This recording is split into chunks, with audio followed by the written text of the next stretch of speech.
Good morning, everyone. So I'm here this morning, to do part 2 of the series I'm starting 2024 off with, which is how do I choose the right interior journey resources, okay, like for myself. So this is really for you, for anyone who is taking your interior journey seriously. You would like to grow in authenticity and wholeness, and you may be trying to test out different resources, different retreats, workshops, courses, maybe, going for a spiritual direction, etc., etc. But perhaps you're not really finding that you're really making progress, maybe not as much progress as you hope you would, or you're just not quite sure how to choose among all these different options, because there are so many different kinds of programs and retreats and workshops, all purporting to help you grow, right? Perhaps in faith formation or whatever it is, in healing.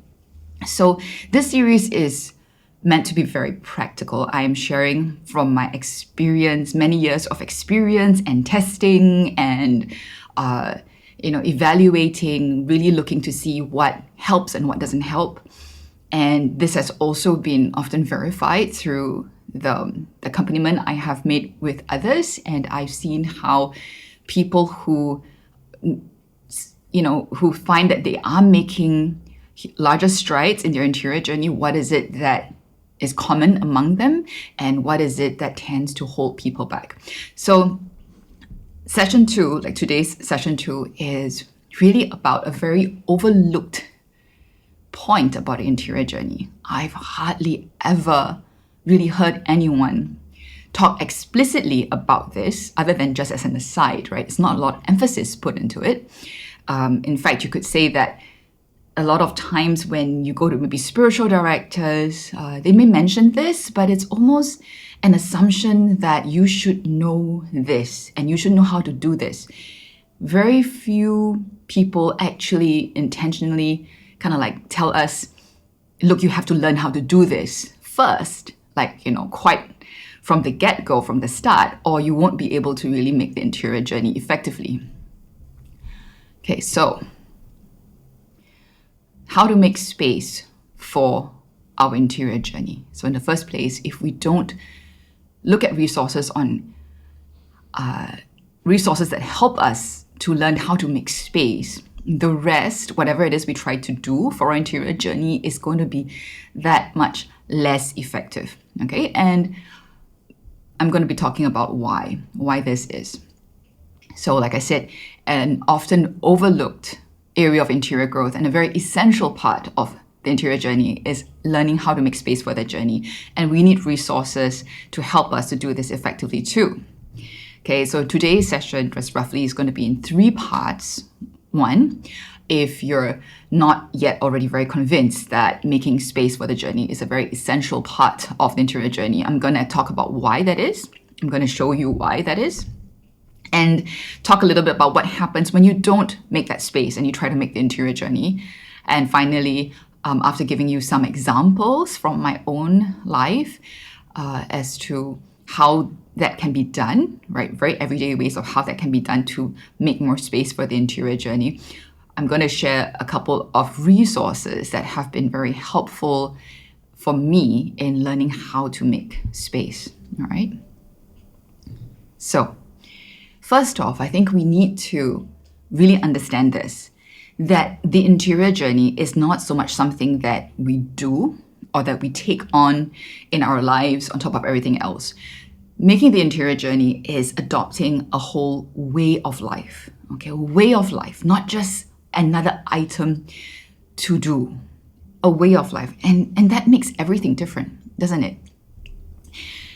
Think of the example of, let's say, running a marathon. So recently, I think a lot of people that I know, my friend, including my brother, who is actually very much into the sports arena.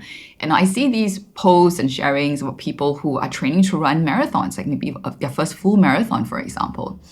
And I get to know a little bit more of this up close and personal because, as I said, my younger brother does this as well.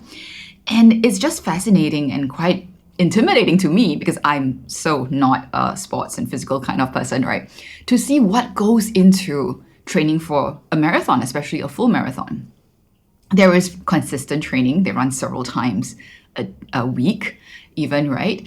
And the training runs vary in terms of distance, in terms of intensity. So there's consistent training for months. And then they have intentional recovery after training. Like, I didn't know beforehand that there was such a thing called recovery runs, like after, let's say, on Saturday morning when my brother and his friends were training for a marathon, let's say they run, a training run that's many kilometers, a longer run. Which, by the way, I didn't know until you told me that for training runs, they never run the full distance of a marathon, right? So all this there's calculation, there's so much science into this. And those who tap into the wisdom and the knowledge of people who are experienced in marathon running, they learn all these tips, right? So there's the long run. And then the day after, it's important for them to have like a lighter run. They call it recovery run, right? And that's part of conditioning for their body as well. And part of not just, losing the benefits, I guess, of the previous day's training. And then, of course, there is attention to diet and nutrition when you're running.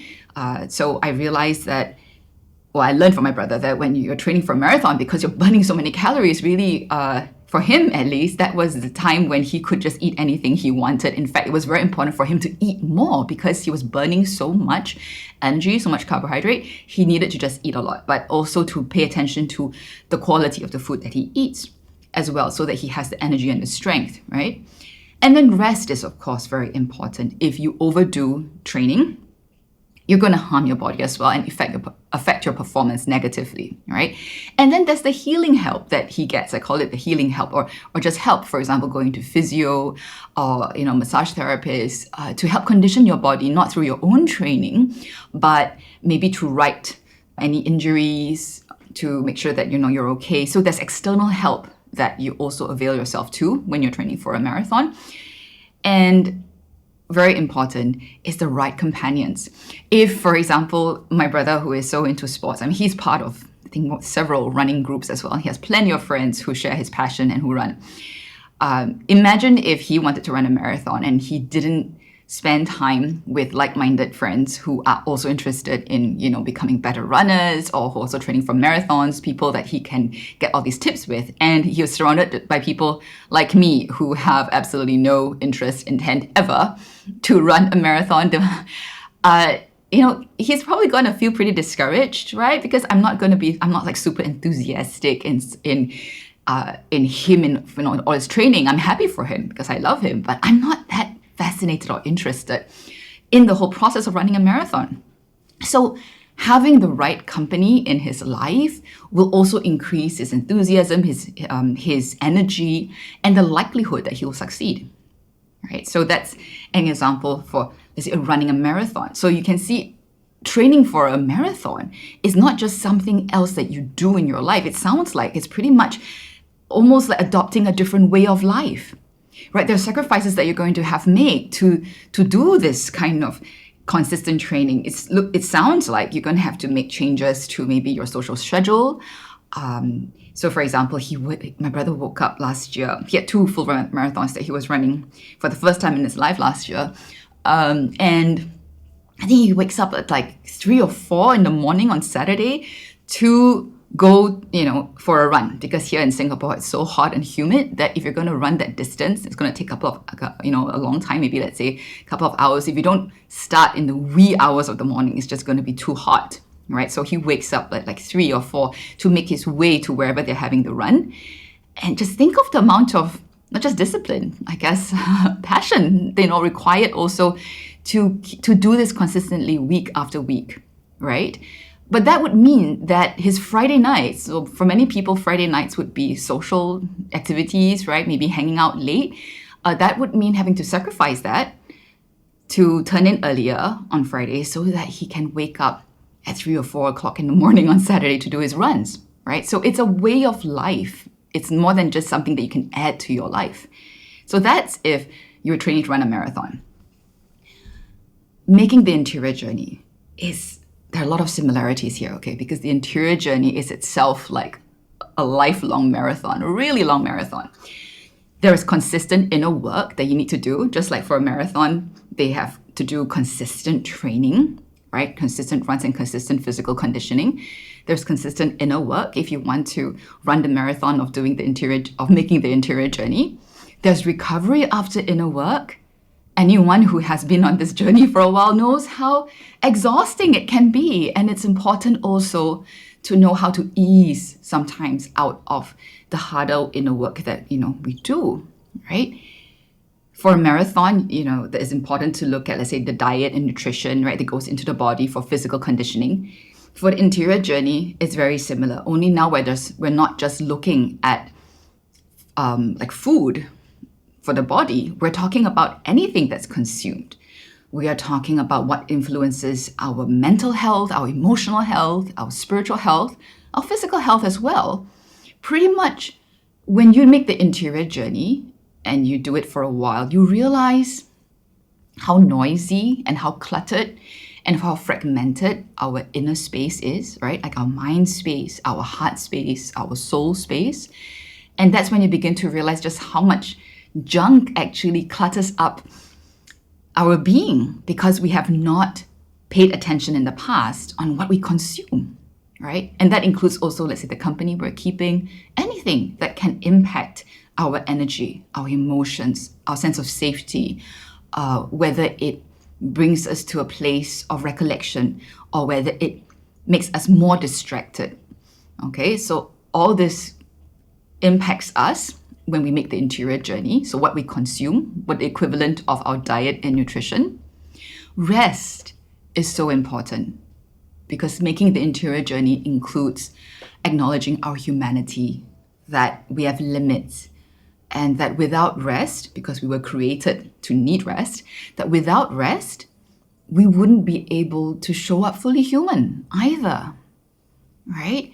And so many of us don't prioritize rest for many reasons, right? A lot of it could be conditioning, that we're not allowed to rest when we were young. And so we believe that this is good to push ourselves without taking the requisite rest.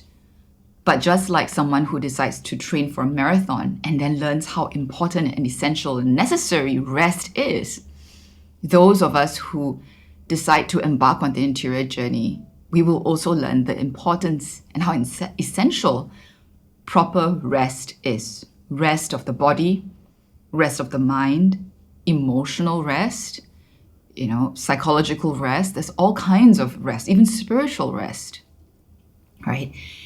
And we need the help of others too. For the marathoner or someone training for the marathon, maybe, let's say, physiotherapist or, a trainer and all that, professional trainer that could help them get conditioned. For the interior journey, we need to tap on the help of other professionals or people with training like spiritual directors and therapists, maybe coaches, people with experience and wisdom that can help us where we are to impart their experience and their knowledge perhaps, and to know how to help us make the best of the state that we are currently in to move towards the goal that we have, right? So in this case, for us, the interior journey is just this movement towards, not so much a fixed end, okay?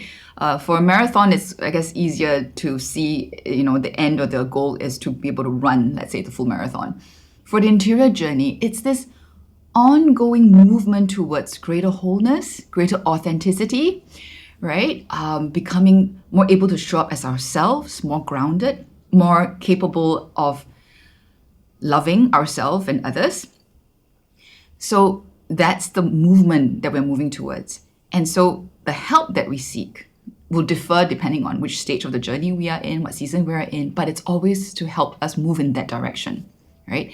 And just like how the person who's training for a marathon would definitely need to hang out with other people who are also having a similar goal. Maybe not all the people in his life have to be marathon runners, but you need sufficient number of people, at least maybe a training partner or somebody else that's excited and believes in his goal of running a marathon and who is willing to maybe run with him, train with him, share tips with him, right?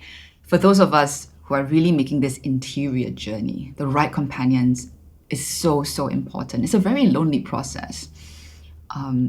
when you rightly understand what the interior journey consists of, you will realize how few people in your circle actually are really making this journey. Just like I would bet, unless you are in like running clubs and you're really into the sports scene, more likely than not, the majority of people that you know in your life, that you love, your friends, your family, your community, may not be marathon runners. They may support your goal in running marathons. They may listen to your stories with interest, maybe polite interest, happy for you when you make your accomplishments, but they can't really get the challenges that you go through, how hard it is, how much it matters for you to reach certain milestones. But somebody else who's training with you, who also does the same thing that you do, would get it, right, from the inside. And it makes so much difference to have these people in your life. So if you're making the interior journey, it is so important also to identify, the right companions, okay? So this is something distinct from just the professional help that you may get from a spiritual director, a therapist, or a coach, for example. But really, I think we can all pray that there's at least one or two, maybe other people that will be in our life that is making the journey and can be our companion, all right? And we can share notes and commiserate. That's such a huge, huge part of whether we can make this journey with some greater ease, because it's a challenging journey. If you have these companions, it just makes the going a lot less lonely and easier in some sense. Okay, it doesn't make the journey easy, but there is some comparative ease.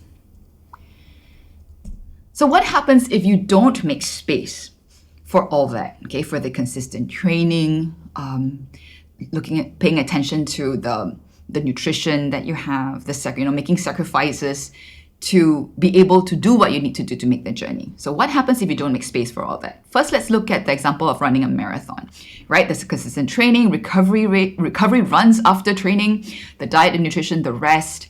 If you don't make space for all this, can you still run a marathon? Possibly, yeah, you can show up. Maybe if you are in an okay physical conditioning, naturally, you're a runner for like exercise as in your usual day-to-day living. Maybe you could still attempt a marathon. You may be able to finish it, right? But it probably won't be a very good result or your best. It would be probably. So I think it'll be a lot harder, right, for you to do the marathon compared to if you had the proper training and you had made space to change your lifestyle to support your marathon running. You may not do as well, and you may at worst even hurt yourself, because if you haven't conditioned yourself properly and then you suddenly try and run a marathon, your body is not used to being pushed to that kind of extreme duress, and you could very well injure yourself or hurt yourself. I remember I see a podiatrist, and during COVID-19, a lot of people, I think many people just became weekend warriors. They started running. They're not usual runners, but then because during COVID, maybe became more health conscious or whatever it is. And my podiatrist told me that there was a big increase in running related injuries, right? The patients that came to see him, because they didn't really know what is required to run regularly. You need to work your way up to running, like the proper warm-ups and the proper foot gear and all of that. And when you don't put that in place first and you just try and do it, you can injure yourself, right? Now, it's quite similar for the interior journey as well. We don't often realize that, right? To be able to do consistent inner work in a way that honors our limits, to be able to pay attention to what we consume so that it actually prepares us and equips us, conditions us to be interior journey pilgrims, rather than consuming things that weigh us down and make it harder for us to make the journey, for example. If we don't make the space we need in order for us to process and rest and just be by ourselves. By the way, the interior journey consists of a lot of being by ourselves. Could be in small chunks of moments. It doesn't have to always be long, like days long kind of retreats or hours long, but it has to become a way of life. Is in those quieter moments of being on our own that deeper things within us are given the opportunity to surface. okay? And the things that maybe the Lord is calling to healing, that's when we begin to be aware. If we don't make space for that, if we don't have room to just let things surface up in our lives, if our lives are just packed, one back to back, one thing to the next, and you're trying to make the interior journey, you can go through the motions, but it's going to be a lot harder, right? So the same thing, if you don't make space in the interior journey, just like if you don't make space when you're training for a marathon, it's going to be a lot harder. You may not do as well. You may find that you struggle a lot, and progress is a little bit here and there. It may even hurt yourself. So in both cases, whether you're preparing to run a marathon or you are trying to make the interior journey, if you don't plan to make this necessary space to have this as a way of life, you're just setting yourself up for failure. Now, this is such an important message, and I think it's not often articulated enough in a way that helps people understand. We just often have this vague sense that, I need to change my life. And then it's so hard to change my life, right? I mean, that's so vague and so overwhelming and intimidating. What does it mean? I think it's a lot easier for us to swallow when we see it as not so much change your whole life, but let's look at how we can begin to make space for the interior journey. Okay, it's incremental, just like anything else, it's incremental. And if it's just a little bit of space that you can make right now, that's better than nothing.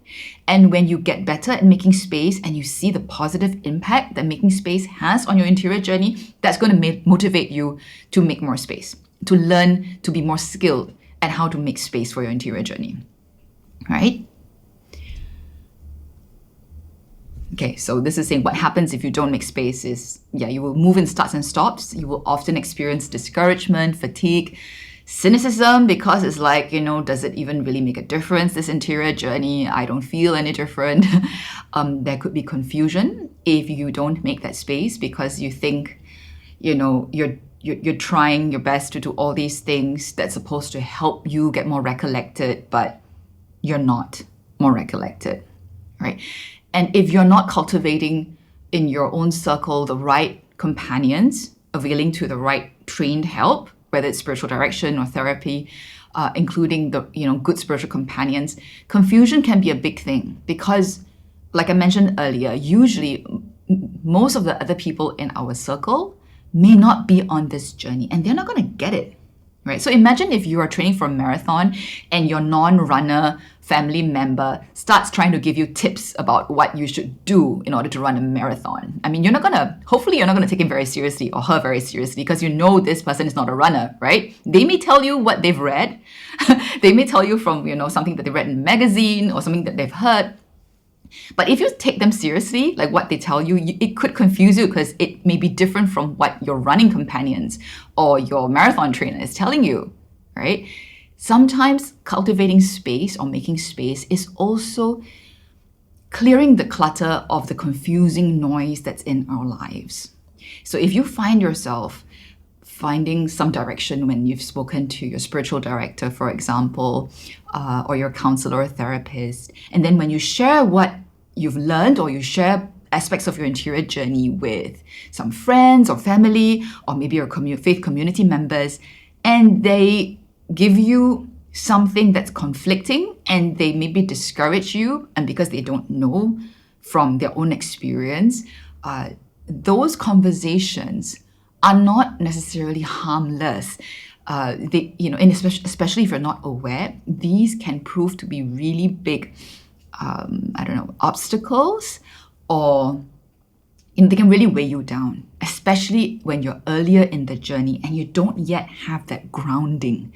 When we get more seasoned and our core identity gets stronger and we are more grounded, we can actually enter a lot more of conversations, that has very differing kind of voices without being confused. So this is also an example of how important it is to honor where you are in your journey and to understand what is it that you need for the specific season or stage of growth and interior journey that you are in. When we don't honor that, what will happen is then you can grow a little and then that growth gets choked out by life as in, your daily life, right? By the people that you mix with, or by the things that you consume, or just by fatigue and burnout. Whatever growth you may have would get choked out. So there's the parable of the sower, right? That appears in 3 of the Gospels. And I think most people will be very familiar with it. Jesus tells this parable of the sower that sows the seeds, and he sows really generously. He sows everywhere, right? And some seeds, they fell on the side of the path and they get devoured by birds, so they don't even have a chance to grow. And then some seeds, they find some soil, some shallow soil, and they spring up fast. But because there's no depth of soil, when the sun comes up, it scorches, whatever little growth has happened, and it dies. Then some grow, but then there are thorns surrounding the seeds, and the seedlings, and then they get choked to death by the thorns. And then finally, he says there are some seeds that actually land in good soil. And these are the seeds that yield 30, 60, 100-fold in terms of the harvest.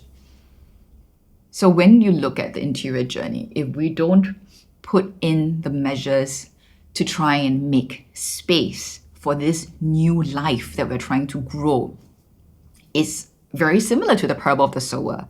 You will experience whatever growth you have being choked out by the thorns or the distractions perhaps in your life, the naysayers in your life, or just all the other distractions, right? It's so important, therefore, if we want to make the interior journey, to learn to prepare good soil. So making space is actually learning to prepare the soil, right? If you don't have good soil, it doesn't matter how good the seeds are, right? Whatever resources you pick out, whatever guides you may have, however good they are, and you don't prepare the soil, you don't know how to make space in your life, chances are whatever growth you may experience will be quickly choked out. So how do we make space? I'll just keep this very simple, okay? So my trademark way of talking about this is in simpler terms. I'd say we learn to make space by 1, practicing effective discernment about what to prioritize, given the goal that we have in mind. So for example, the marathon trainer, I want to be able to run a marathon, let's say a full marathon, 42 kilometers in October this year. I have 9 months, okay, to train. This is a priority. So I put in what is it that I know I need to do, right? From what other running mates tell me, other experienced marathoners tell me. And then within that, in my daily life, I'm going to have to figure out what other things may need to take a lower priority and I may need to drop in this season of my life because I have this goal I want to achieve. So there's a process of sorting out the things in your life, the choices that are being offered to you. Which are you going to take up? Which are you going to take out maybe from your plate that was already on there, commitments that you've made in the past that for this season, you need to remove from your plate, right? So that's effective discernment about what to prioritize. And then it's not just enough to make a good discernment, you need to carry it out, right? So we also often forget about that step. I can know in theory what I need to do, but if I fail to do it, I still won't actually move. So there has to be a decisive, even I put here ruthless execution of our discernment, okay? Ruthless in the sense, it will feel ruthless, especially to recovering people pleasers like myself. Saying no feels like sometimes so mean, like I'm not willing to help or whatnot. But that's what sometimes makes me feel like I have to be ruthless about sticking to my discernment. When I've decided that I'm not going to do something, when I've decided or discerned that this is not going to help me towards making my interior journey and I'm meant to say no, I have to, in some sense, steel myself, right? And be decisive and execute that no. So discernment is actually really such a fundamental skill that needs to be learned for the interior journey. And this is another thing that I think doesn't get talked about enough.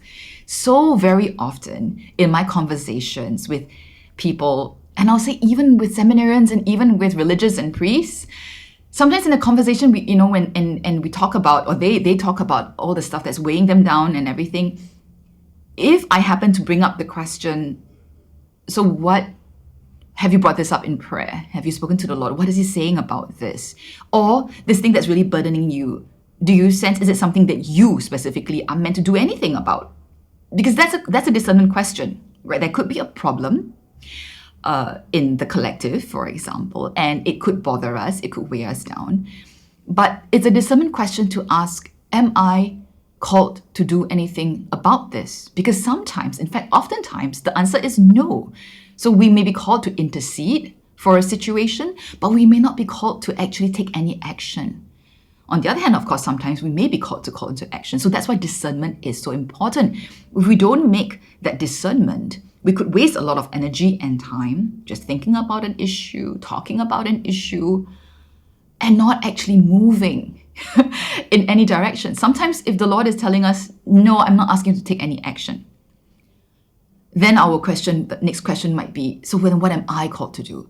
And what I am called to do specifically is always the question for us to ask in discernment and in the interior journey, right? What we are called to do may not seem to directly impact the issue that we see or the problems that we see, but in the larger picture, in the connectedness of all things, oftentimes by taking up the place that we are supposed to take up, right? By doing what we are uniquely called to do, we are actually contributing to the solution rather than the problem. And if we don't hear that call because we don't discern, we just worry or complain or get anxious about these other problems that we are actually not called to do anything about in a concrete way. We're also not doing what we are called to do, then we're contributing to the problem. Get what I'm saying? Right? So discernment is an absolutely fundamental skill that needs to be learned for the interior journey. Okay? And that's key to making space. So in my previous session, part 1, and my other post, when I talk about the integrated interior journey, you can see there, right, the 4 parts that make up this integrated interior journey, at least the way I talk about it. Spiritual discernment is a key part of it, together with contemplative prayer and living, emotional healing, and growing in our knowledge and understanding about the interior journey and about how to live the interior journey. But spiritual discernment is a very, very key part of this, because without that, we won't know how to prioritize in the lived practical reality of our journey. We won't know when to do what. Okay, so how to know when to do what, that's the role of spiritual discernment, okay, or discernment in general. So to discern, the word to discern means to separate, right? To separate things out. Which things in your life are actually helping you to be more present to God and to yourself? Which things seem to be good, and there are many, many things that seem to be good actually.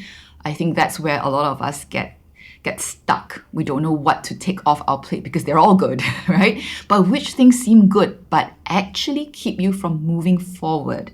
So this is where having a sensitivity to the stage and season of your journey is so important. There are many things that are good, but if they're not helpful for you right now, where you are, they're not good for you.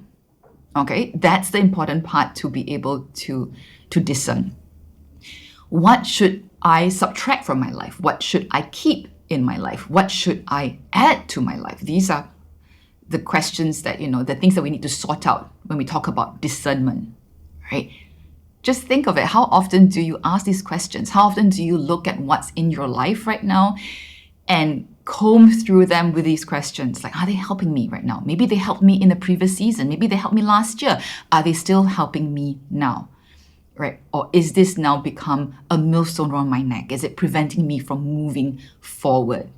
Because as a pilgrim, as an interior journey pilgrim, there is a long way to go. We are meant to keep moving, right? No matter how slow. Okay, so here I'm going to give you a couple of concrete examples of making space, all right? I've been talking about them in the abstract for you to be able to understand why it's important to make space. But you may be thinking, okay, so how does it look like? And is it possible if I am a very busy, let's say, mother of young children, for example? So of course, this will differ. The principles are the same, but how it will actually happen will really differ depending on your state of life, your actual the conditions of your life, the season of your life. So I'm going to share a few things from my own life, but that's a very particular kind of circumstance. And then I will share an example from a friend who is a mother of 3 young boys. Okay, very different reality. Who just told me recently that she feels like her interior life just consists of just trying to hold it together and not lose her mind. But she has also grown a lot in her interior journey by, first of all, learning to apply this principle of making space. So the first kind of example would be social engagements. Let me ask you, what criteria do you have when you have an opportunity to attend a social engagement? What process of discernment do you have? Do you even have any process of discernment? I can tell you that in the past, I didn't have any criteria. The only criteria would be, am I free that day? Like if I'm invited to a lunch, and I look at my calendar, I don't have any other appointments, so okay, I'll be there, right? I will only say no if, I already have an appointment, or so that I can't be double booked, so I'm not going to be there. That was the only criteria I had in the past of deciding whether or not to take up a social engagement. So you can imagine in seasons, the holiday seasons, near Christmas or Lunar New Year, when there usually are a lot more gatherings, people are hosting parties and gatherings, and then you may get multiple invitations. It ends up being really tiring, right? Because it's really like, I have that space, I don't have anything to attend on that day, so I'll go. And then we can end up with back-to-back social engagements. And it's not just during the holiday season, even in the usual times of the year, other than work, if I'm invited to dinner or some engagement in the weekend, whether it's a wedding or baptism or anything. So I'm even counting those things, right? Like weddings and baptisms. There are seasons when there are just so many of them. And if you say yes to all of them, you lose balance, right? Because there are other things going on in your life as well. So social engagements. I will share later a resource that really changed my life, that really, really helped me and my husband rethink the way we decide whether or not to take up social engagements, okay?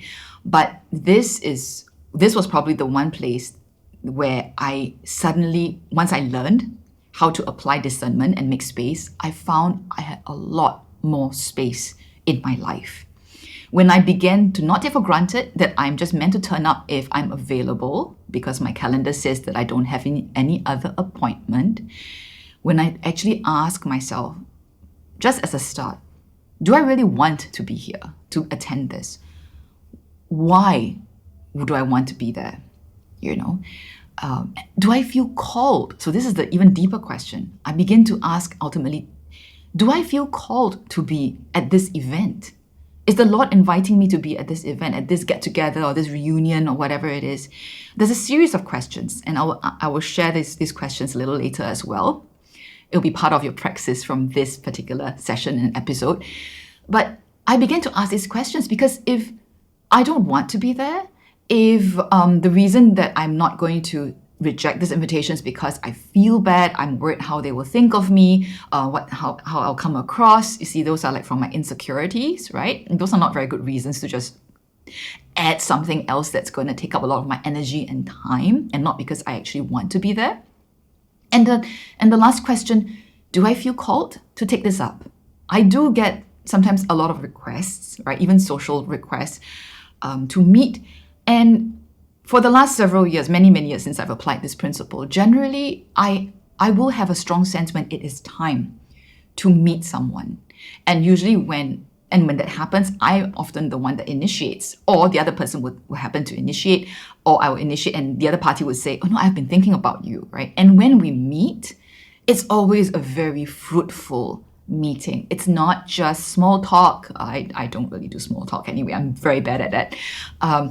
But it's a meeting of minds and souls, and it's a very fruitful encounter, right?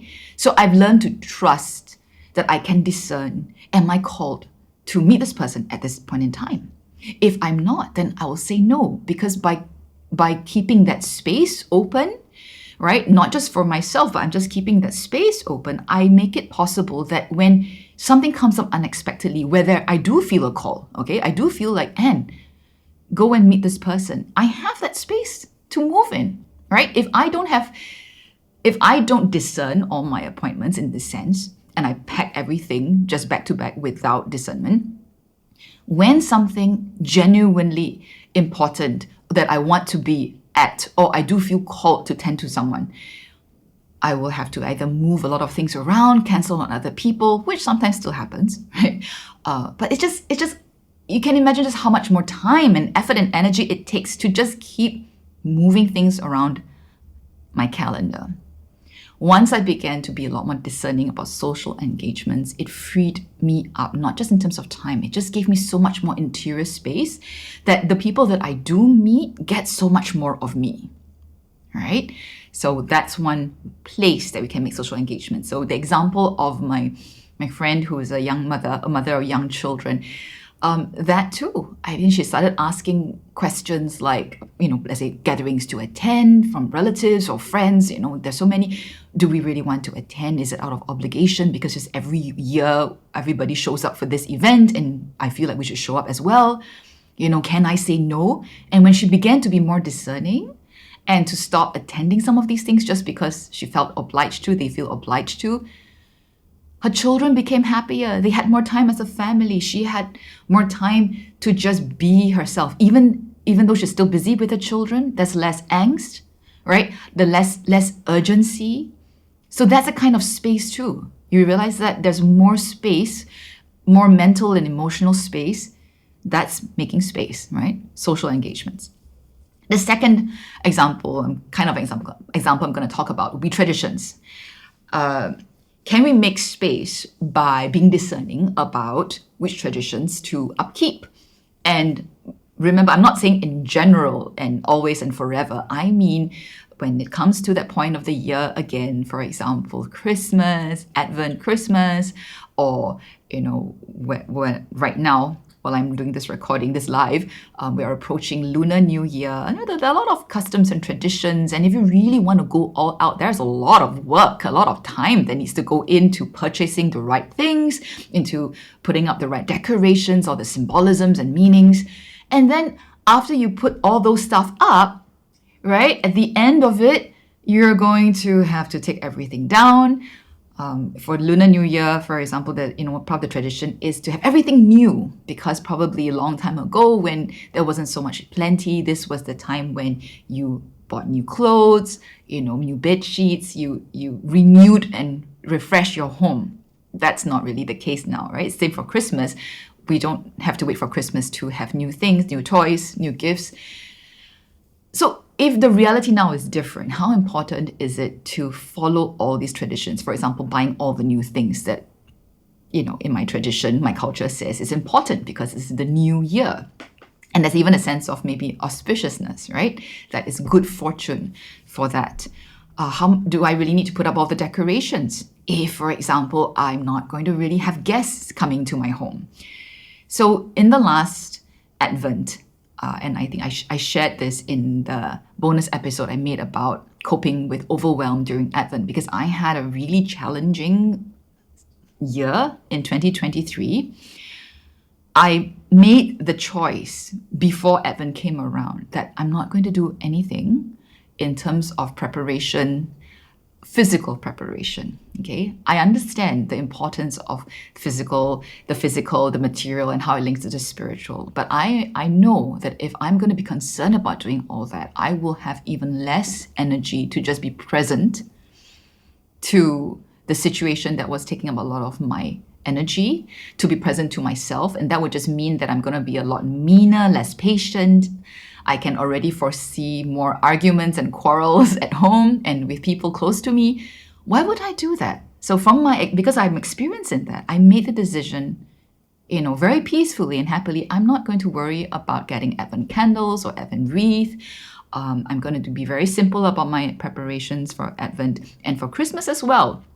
It was actually just only on Christmas Eve that my husband and I decided, okay, let's just put up some very, very simple, little corner of our home, for a little Christmas, right? And none of the more elaborate stuff that we usually do, so that we can be present, because presence especially in the context of the interior journey, is so much more important than the material. The material matters. It matters, but it matters also in the way that it impacts the interior.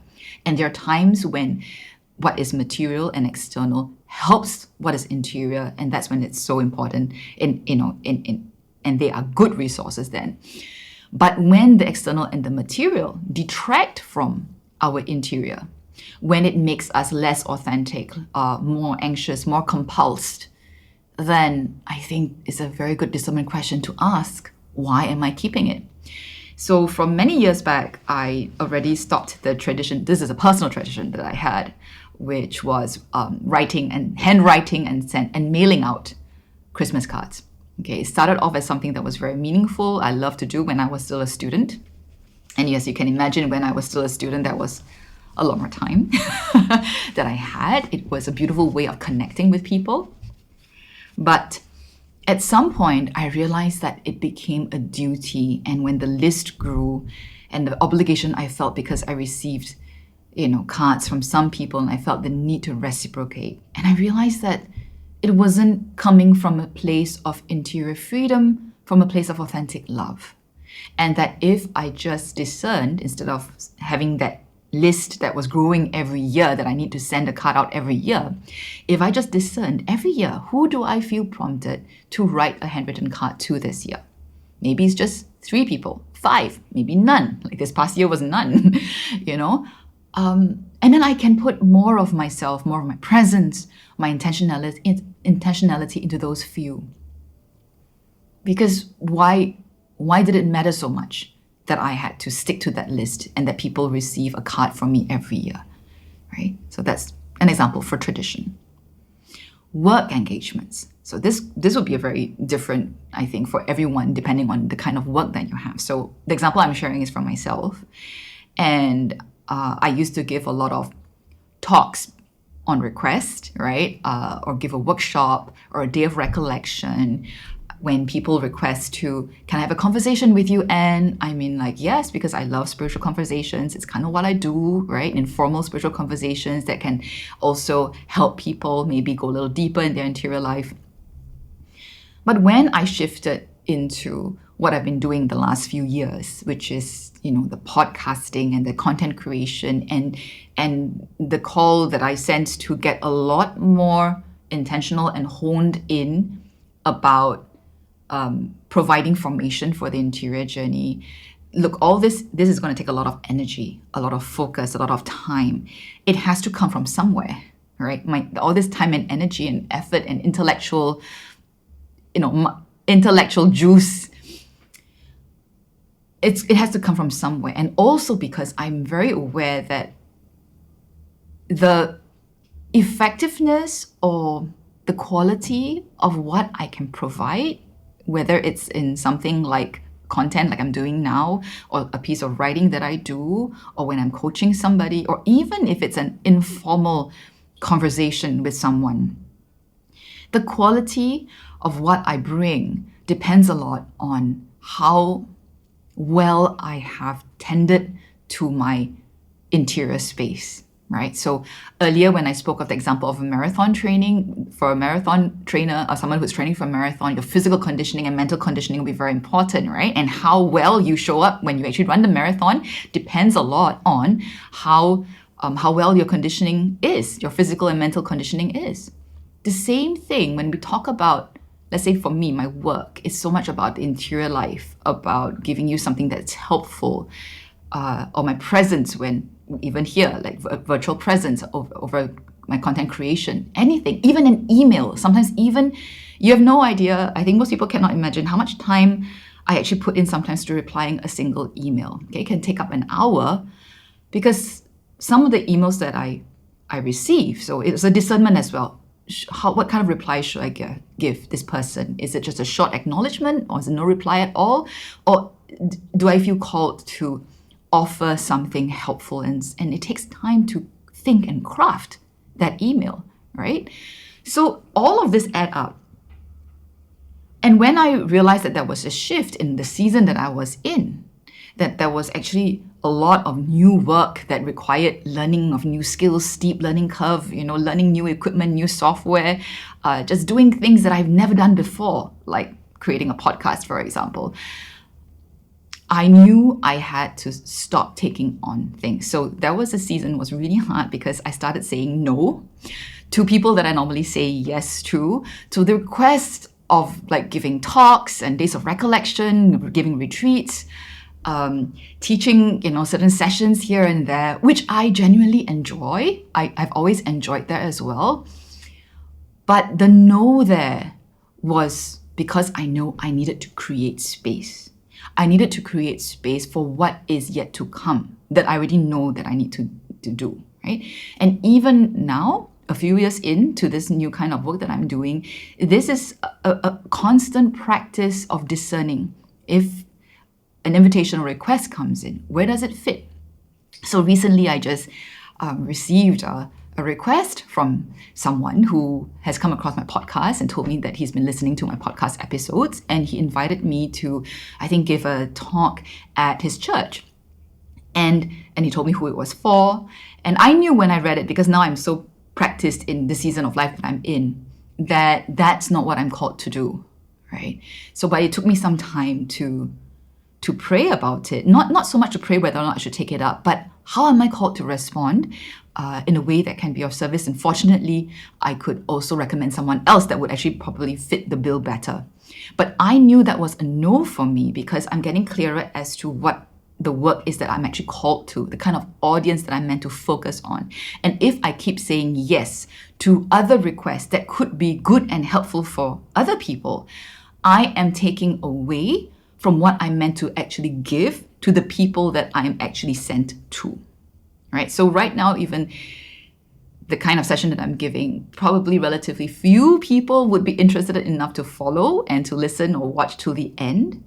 But imagine if this is benefiting you, and if I had not been continuing to make space because I discern what not to take up, I wouldn't be able to be doing this for you. And I've always believed, even if it's just one person for whom what I'm doing right now really lands well and it helps you, it's worth it. I mean, there are days when, of course, that can feel discouraging, but really, what do I know? How would I know what that would do for you? Because ultimately, it's not what I am doing, it's what the Lord perhaps wants to give someone, right? Through my obedience. And obedience includes discernment and saying no. So that's some examples of my making space. And as you can see, this is an ongoing thing. It's not a one-time thing I do at the start of the year, because invitations will come, requests will come, situations will change, right? So from time to time, how do we make that space? So I'm going to share with you. So this is a very helpful thing. You can just take a screenshot if you're watching this.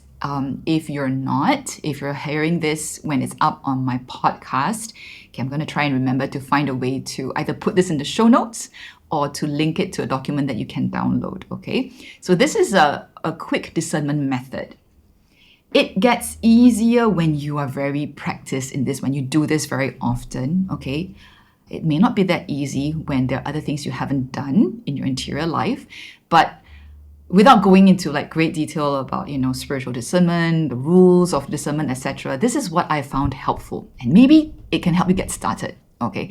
So always ask when something comes up, someone comes up to you, you're given a request. Can you do this? Can you join this? Can you come for this, right? It's a great, can you come for this event, this gathering, this retreat? It could even be what's good, right? Like retreat, for example.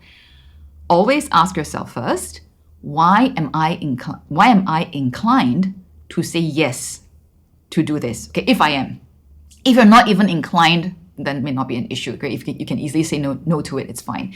But it's if you find yourself feeling like, oh yeah, I should do this, right? Or then why? The why is important. Ask yourself, why are you inclined to do this or to say yes to this request? Secondly, ask, am I truly free in making this decision? Or is there a compulsion from some insecurity? Okay, so an example of a compulsion from some insecurity would be, this person's been very nice to me or has helped me in the past, so now he or she is asking me for help, I should say yes. that's a compulsion, okay? Because if I don't say yes, I'll come across as ungrateful. I don't want to come across as ungrateful. I don't want this person to not like me. Can you see? So again, so there's some sense of a fear of losing something, whether it's the person's regard for you, etc., etc. Or it could be, oh, I should say yes to this. It's a good thing. Maybe it's a retreat that I'm being asked to go for, and this is what everybody's been saying, that this is good, and I don't want people to think that I'm not prioritizing maybe my interior life or whatnot, so I should say yes. Okay, so listen to that reasoning. Is that coming from freedom? Or is it coming from some other place that I feel like I should say yes? Because if I don't, ... All right, so there could be many reasons about the ... But often, these are the temptations that come, that makes things that, they look good and they maybe are good, but actually they may not be right for you now. And therefore, they're not going to be helpful to you and your interior journey now. And if you are not sharp enough and you don't, in a sense, look a little deeper at your own motivations and the state of your heart, you may completely miss that and just say yes, all right? So that's one way to notice. Of course, being able to notice this motivation doesn't mean that you will have the ability to actually choose what you know is the right discernment. That's a different thing altogether. And I'm very, very sympathetic on that. I'm not going to go too much into this in this sharing, but this is where trauma comes in, okay? This is where complex trauma, our lack of boundaries, etc., makes it so hard for us to even do what we have been able to discern we should do. So this interior journey is a long, long marathon, okay, guys? We got to be slow and gentle with ourselves and meet ourselves where we are. Let God meet us where we are. Okay, so another question that you can ask to discern is, which decision, let's say yes or no to this thing that has come to me, will help me become more free, more authentic, and more whole, even if it's just by a little bit. Sometimes we make a decision because in the moment, it is easier because there's maybe less tension or less resistance, the path of least resistance, right? But when we make that decision of the path of least resistance, in the moment, it may feel a sense of relief because I don't want to deal with the fallout if I say no, for example. But you know that from experience, for example, and the interior journey requires us to begin to track the patterns in our life. So you may begin to notice, in the past, when I've acted this way, in the moment I may feel a bit of relief because I don't have to deal with it, but later on I feel worse. I feel less free. I know I'm being inauthentic. I actually don't want to be there, but I'm just there to show face. And I feel less whole. Now, if you can recognize that this is going to be the case before you even take something up, that's a big sign that maybe your answer should be no, that you can cut this away. Okay, you can sort this out and keep it away. So those are just examples of questions that you can ask to quickly sort out, at least begin to sort out whether you can make space by not taking something up. Okay. So now moving to the last part of today's sharing, what are some resources that you can avail yourself to learn discernment? Right, so I'm using the word discernment here a little more generally, although what I shared with you earlier, the quick discernment questions, are also based on my own integration and practice of the spiritual discernment rules of St. Ignatius, okay, and incorporate with other things. There are other resources as well, even secular resources sometimes, that are very helpful to help us examine the motivations of our heart, right? So that we are clearer and more self-aware as to why we are not able to say no to things, why we are not able to create more space in our life. So there are books, there are podcasts, there are workshops that you can possibly attend. I can't name that many. I'm just going to share a couple with you later of books that I have personally found helpful. I just want to point out that spiritual direction, ongoing individual spiritual direction, and I didn't include it in the slide here, but maybe like having a good coach, like a life coach, can be very helpful resources as well to learn how to discern and make space in your life in an ongoing way. It's it's an art that you have to learn. It's not really a science. There are some principles, but you need to practice it. And then you need to have someone who is experienced in this to be able to sometimes, in a sense, give you confirmation whether you're exercising it, soundly, for you to unpack the fruits of your decision. Is it confirmation that the decision that you made was the right one or the helpful one for your interior journey? This is, I would say, really at some point already a non-negotiable. Okay, and if you're taking your interior journey seriously and you don't yet have some kind of one-on-one support to help you with your interior journey, you should really look into it. Okay, I'm just gonna put that out there. Okay, so this is the first resource I want to share. It's actually a secular book, right? The author, Greg McKeown, he happens to be a Christian, but this is a completely secular book, and you can find it usually in bookstores under probably leadership or management. Okay, and it's called Essentialism, the Disciplined Pursuit of Less. Okay, Essentialism, the Disciplined Pursuit of Less. And I am not exaggerating when I say that this book changed my life and my husband's life, and changed our marriage too, because we realized we could apply what this book teaches, or what Greg McKeown shares and teaches in this book, not just to work, but to every aspect of our life. So through the lens of the interior journey. Okay, so when I read this book, I was already very committed in making the interior journey. So I immediately realized I can apply this to the interior journey. When I read this book, I was already familiar with the spiritual rules of discernment of St. Ignatius, but I found this so refreshing. In a sense, it's so much more easily understandable, especially for the layperson. And if you're not familiar with the rules of discernment of St. Ignatius, this is a great introduction to even the concept and the understanding of how to essentialize, how to sort out, in a sense, discern, right? Now, the book doesn't tell you what to value. So this is where you need to know what you value. So for example, I want to make the interior journey because I value the interior journey. And I've learned that the interior journey would need me to be able to have ability to be present to myself, to God, to have some quiet solitude, for example, right? In more of this in my life. This is what I value. Now, once you know what you value, you can apply the principles of essentialism, as Greg McKeown puts it, okay? And just believe me, give it a shot, borrow this book or buy this book. He has a great short way also at the end of giving you tips on how to say a graceful no, okay? And how to make a quick decision as to whether something should even be worth your time in deliberating whether or not you should do it. So I'll just give this to you. I think at one point he says, give yourself like a scale of 1 to 10. How much do you want to do this or take this up? Okay, so it's a very quick check. It's a very quick initial check. If it's 8 or above, like it scores an 8, then I can spend further time to discern whether I want to do this or not. If it's anything 7 or lower, I think, or something, he said, really, you can just move on. Okay, your gut is already telling you the answer is probably no, and I found this to be generally quite helpful. All right, so that's an example. So that's essentialism. And then these two books are both about spiritual discernment in the Ignatian tradition, okay? And they're quite different, but they're both very helpful.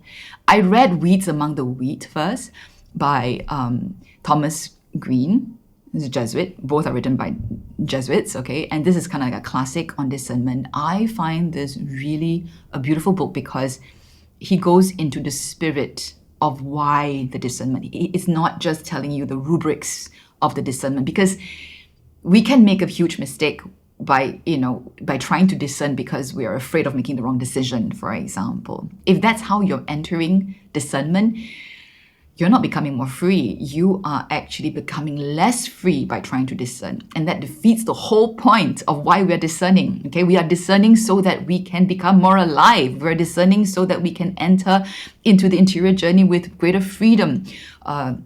So Thomas Green talks about that. So he gives the spirit of why and the context and the heart, your heart's attitude towards God in even approaching the question of discernment. Okay, so I love that book for that.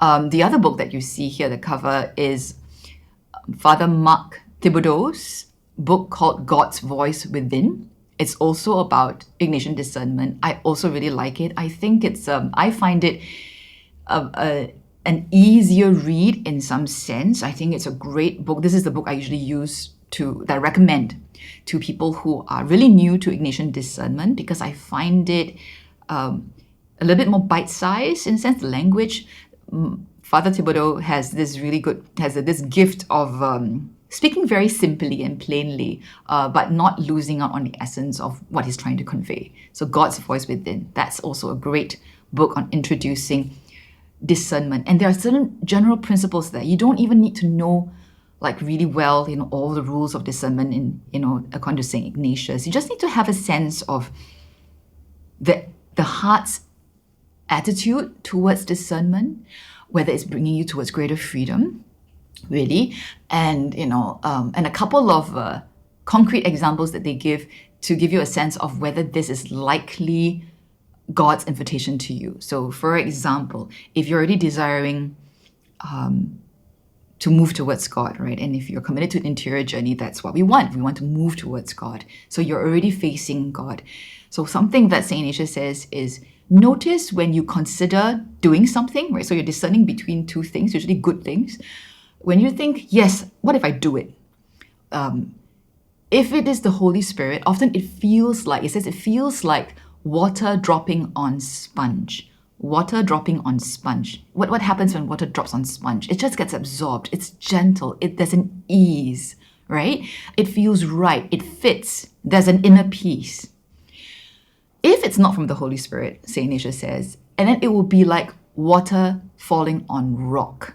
So what happens when water falls on rock? I mean, it doesn't get absorbed. There's spatter, right? There's noise, perhaps. You will feel like there's some clashing. It doesn't just fit. It doesn't really feel like there's peace. Okay, so that's just one example of, what you may read when you read these books. There are just more ways to help you ask questions as to when you're trying to make a decision. Can I maybe leave this out so that I can make space? Or is it something that I'm meant to take up? Okay, and just to let you know, usually we include in our life and on our plate way more things than we are actually being invited to take up from God, and that would be helpful. Okay, so some of the challenges to making space through discernment would be that we don't yet know what is truly important to us from within. There's a lack of freedom so this is linked to trauma, like I said, because I don't have a sense of self that's very strong. I don't have a core identity that's very integrated. So this is me, or this was me. I'm very reliant on external sources or external authority telling me what I should do. So if I don't really know what is truly important for me from within, I can't actually make a discernment. Okay.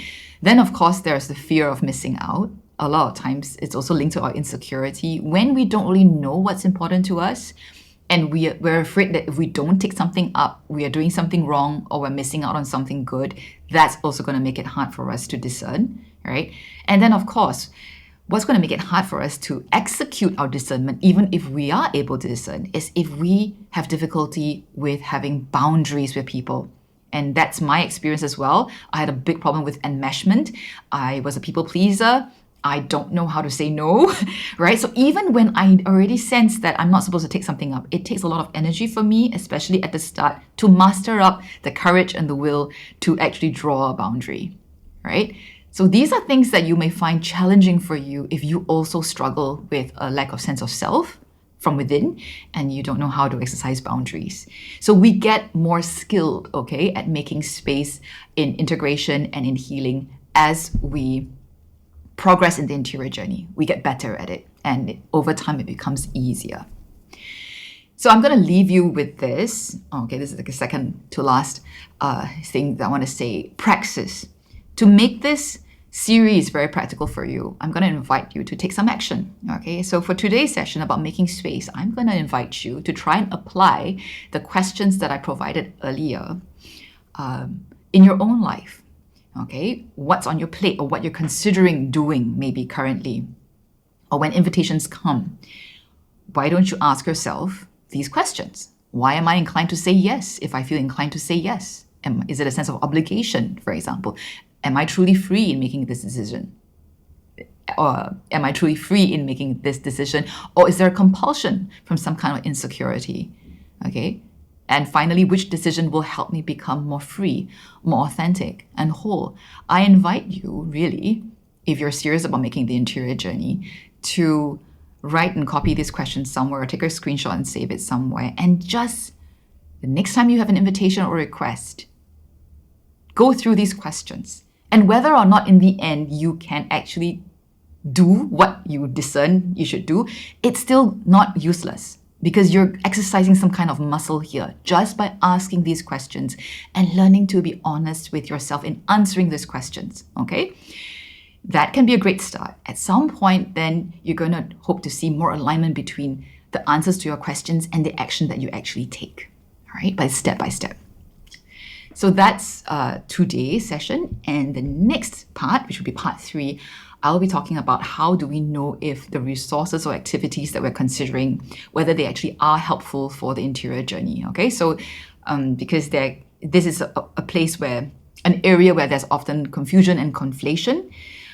And I'm going to just go a little deeper in part 3 to help you sort that out. Okay, even things that are spiritual in nature or faith-related in nature, or, contributes to the benefit of humanity in nature, for example, may not be helpful for your interior journey at this point in time. So that will be the next session. Thank you so much for watching. I haven't seen any questions come in, and I just want to say that I am using the Instagram live producer for this live, which doesn't seem to have the question button option. So if you have any questions, and whether you're watching this live right now or you watch it on replay, please feel free to send me a direct message. Okay, and if you're catching this on the podcast, then it would be quite some time after this has been recorded. But you can still, if you wish, send me a message or an email. Some people do that, and they reference the episode number of the particular sharing that I make. And as much as I'm able to, I would want to address your question at maybe some later live or in another topic. So thank you so much for listening or for watching. Till the next time, bye.